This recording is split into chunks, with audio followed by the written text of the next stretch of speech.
Read the following passage and answer the questions that follow.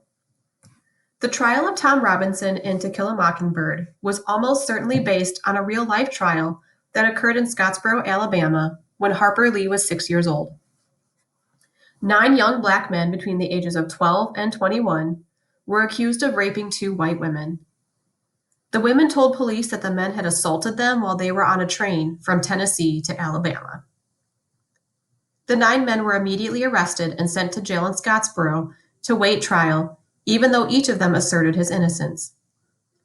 The night of their arrest, a crowd of white men surrounded the jail, intent on lynching the accused men.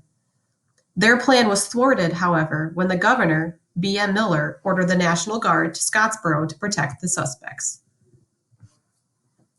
The trial of the Scottsboro Boys, as they became known, began 12 days later.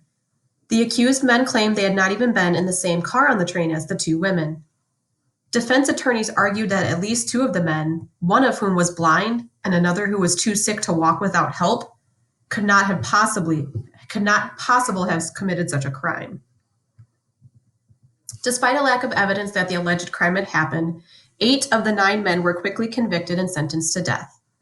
A mistrial was declared in the case of the 12-year-old boy when one juror refused to go along with his fellow jurors, who demanded the death penalty. Attorneys for the 8 convicted men began a process of appeals that would eventually reach the Supreme Court. All 9 men were sent to prison to await the outcome of the legal proceedings.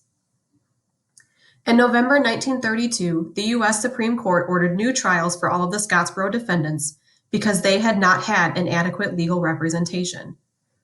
The retrial of the first defendant began the next March in Decatur and lasted nearly 2 weeks. During that time, one of the women who had accused the men changed her story, denying that she and her friend had been attacked. The various retrials and appeals for all of the accused men dragged on for years. Eventually, all of the men were either released from or escaped from prison, but the damage done to their lives could never be repaired.